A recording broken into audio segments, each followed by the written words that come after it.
Hi, this is Anna Imagination with The Healing Garden, and welcome to Zen BDSM. I get this a lot where I get somebody, usually a man, almost always a man, messaging me and asking me for advice on his conformist partner. It is easily the most difficult situation I empathize with on so many levels. The questions that come up are things like, how do I tell my partner? How do I get my partner to accept this? I've been hiding this from my partner. What do I do? And this is your reality check. You're not going to like this conversation. When you got married, you have an ethical perspective of 6, and your partner is probably an ethical perspective of 2, maybe 4, maybe, probably 2, especially if they are over religious. But you're a 6. In short, you have been mismatched with your partner. There is no compromise here. Your partner lacks 3, 4, 5, 6, 4 stages of ethical growth that they have not completed. And there is a very good chance they will not complete them, because stages 1, 2, 3, and 4 do not value education, which means people who are stuck in ethical 2, 3, 4s are there for life. You will probably go on to grow. You will probably go on to better yourself and push your boundaries. But you are a 5, 6, 7, 8, 9, and your partner is not. You are now divided among one major thing. The first one is you value education and personal growth and pushing yourself outside of your comfort zone to grow, because you prioritize growth above comfort. Perspectives 2, 3, and 4 do not. They prioritize comfort zones over growth. Likewise, they do not value education because they do not value growth. They value comfort. So they will never push themselves. They will never expand beyond where they are. And if they grow, their growth is going to be so slow that they will never advance. There is a very, very low likelihood that they will ever leave their perspective. When we are 4 to 8 years old, that is really when our ethical perspective is selected. That is when we decide, when we've explored the world and we have chosen, this is what my ethics are going to be. Now, this is where it gets real painful. If you have an ethical perspective of 1 through 4, by the time you are 4 to 8 years old, you're locked in, because these are people who do not value growth. They do not value the ethics of the 5, 6, 7th, 8th perspective. So they are most likely going to be locked in at 2, 3, 4 for the rest of their life. The milestones they have to achieve are extraordinary and very unlikely. If you hit 4 to 8 years old and you develop an ethical perspective of 5, 6, 7, and 8, though, yeah, you're going to grow because that's what you prioritize. And this is all determined for you by the time you are 4. Not determined for you. This is your character. This is roll of the dice. This is what you were exposed to at. What lessons did you get in your lap when you were 1 to 4, 1 to 8 years old? That's now going to define your basic core ethic. Now, you can expand your core ethic and you can grow, but that very first one that you decide is going to be yours when you are 4 to 8 years old is going to be where you start. And if you are starting at perspective 5 or 6, you're going to see growth for the rest of your life. But if you are starting at perspectives 2, 3, 4, there's a good chance you're not going to go anywhere. If you're a 4, you might get to 5. Maybe. But again, if you're at 2 or 3, you're not going anywhere. 3 is not a perspective you want to be around if you hit this perspective when you're an adult. The third perspective is fantastic for 3-year-olds. It is a fucking nightmare when you are an adult. If you have a spouse who is at a second perspective and they grow to the third perspective, they are going to go from being an obedient Christian good person, conformed, to being tyrannical, selfish, indulgent, inconsiderate, and unruly. This is what we see a lot with children who are Catholic raised, second perspective, and then they reach the third perspective and they go all out and they become tyrannical. It's because you've exited the second perspective and you've entered the third perspective. And then you bounce back and you become conformists again with your laws and your rules. And that's the fourth perspective setting in. But if you don't value growth, you're going to get comfortable in those comfort zones and you're going to stay there for the rest of your life, which is what happens to most people. Most people, especially strict religious people, are stage 2s their entire life until they hit about 18, 19. Then they go girls gone wild, and that's stage 3 kicking in. And then they take it too far, they get scared and they go, I value rules. And they go back to the fourth perspective and then they stay there. And that is when they settle down into nice little homes and houses. Stage 3 is when they go to Mardi Gras and take off their tops. That's stage 3. Stage 4, oh, I was unruly then. I need to be a good housewife and I need to have children. And we come back to the fourth perspective. And that's where they stay for the rest of their lives. Enter a person who is now into the shadow self, exploring, pushing growth, and looking into BDSM and a kink lifestyle. You are at a 6 perspective. Your partner is at a 2, 3, or 4. There is no getting a conformist to understand, accept, and appreciate. Not going to happen. In order for that to happen, the conformist has to move into stage 5 of the perspective. Because at stage 5 of that perspective, the individual prioritizes autonomy. Bottom line, they don't. You have a partner who does not value autonomy. So now you have to choose between your true, authentic self and your identity or your partner. Now you can try talking to them about it.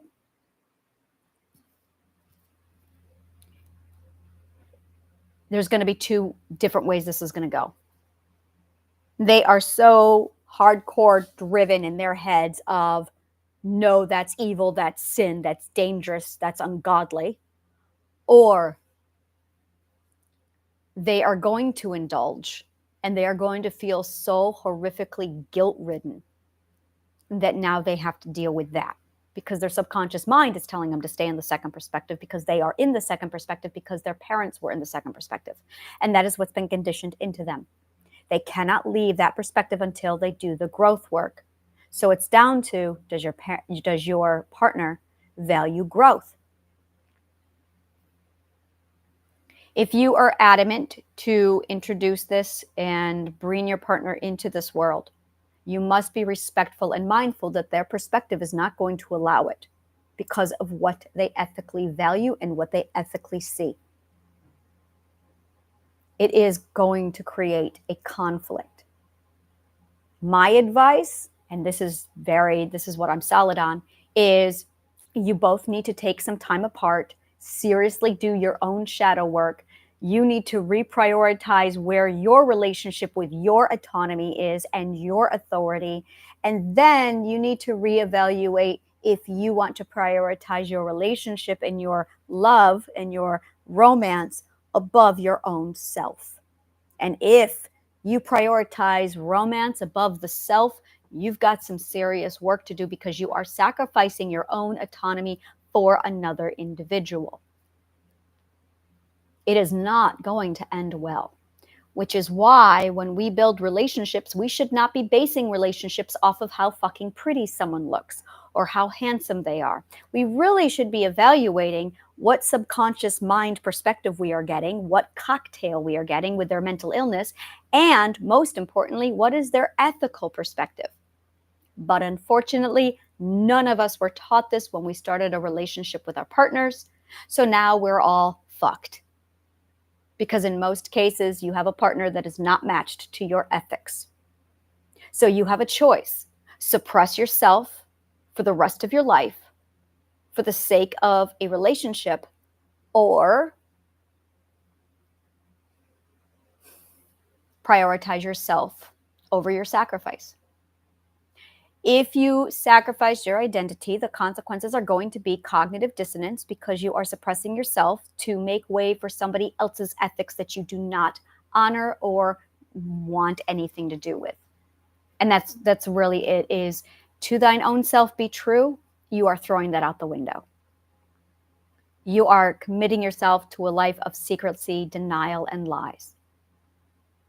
I have seen this so many times in the BDSM realm, where somebody is wanting to be they are an ethical 6. They value the shadow self, growth, and exploration, and they have fallen in love and chosen a spouse who is of the second, third, or fourth perspective. In most cases, it's the second perspective. And second perspectives are what I don't work with second perspectives for this reason. I do not work with second perspectives. Communism is the mindset of a second perspective. So that's literally what you are married to, is somebody with a communistic mindset. There is nothing pleasant about this topic. When you realize you are a kinkster and you live in the sixth perspective, but your partner lives in the second perspective. It's brutal. It is a harsh, cold reality. When I met my partner, I was at a solid 5th perspective. He was an 8. And I've grown and done the work. So now I'm an 8. So now he and I really see eye to eye. And now that I'm aware of this, oh yeah, I don't let anyone in my life unless I can assess, are you a 6th, 7th, or 8th perspective? I can tolerate 6th perspectives. I can tolerate 6th perspectives. 5th perspectives in my life do not work. 5th perspectives behave way too much like 4th perspectives. They think way too much inside the box. I can't even have a business-to-business conversation with 5th perspectives at this point because they are so 4th perspective.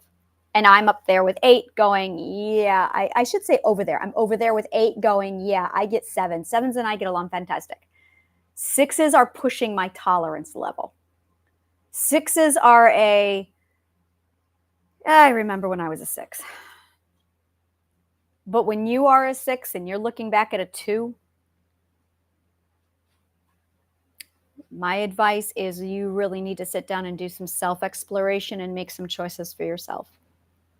And honestly, I've seen this one of two ways, is you end up throwing out everything that you are to accommodate your spouse, and then you can expect depression in your later life. Expect depression every fucking time. Every fucking time. I see it so much, where the person for love gives up their individual self and they try and conform instead to the marriage that doesn't fit them. And then that individual ends up with significant depression. They end up on medication for the depression and they battle suicide. The flip side of that is they break up. And those are your choices. Every fucking time. I have yet to see a single exception. Because what you can expect, what you can almost guarantee, is that the partner who is a conformist, who's in that second perspective, is not going to do the work to grow and develop their ethical perspective from 2 up to 6. The only way that happens is if they do the mental work, which is address the fear of the self, address the fear of abandonment, fear of losing belonging, fear of growth, fear of being different, fear of change, fear of being visible, fear of being seen. And then they have to deal with losing their their belonging, basically. They will lose their conditional belonging. They are afraid of conditional love. In order to do all of that work, they have to prioritize growth. The question is that person willing to make all of those sacrifices for you? Is that person willing to grow and prioritize their mental health and their ethical growth just so they can meet you at a different perspective? And there is a good chance they will not, because they have all of these fears that they have to overcome. So now you're looking at either living a life of secrecy from the person you love, completely abandoning the life you love and who you are to accommodate the partner, and that's where the medication and the depression and the possible suicidal ideation come in, or you break up. Not a pleasant situation. My recommendation has always been break up. Break up. You can love somebody, but never at the expense of yourself. And learn about the ethical perspectives so that next time when you choose a partner, you actually know how to assess somebody based off of their ethical perspective. It's dire. I hope this has helped. If you have any questions, comment below. I love answering questions. If you love shit like this, subscribe to my YouTube channel. And if you want more shit like this, go ahead and subscribe to my amphitheater down below, and you will have access to design your own healing journey plan. Thank you so much, and may the kindest of words always find you.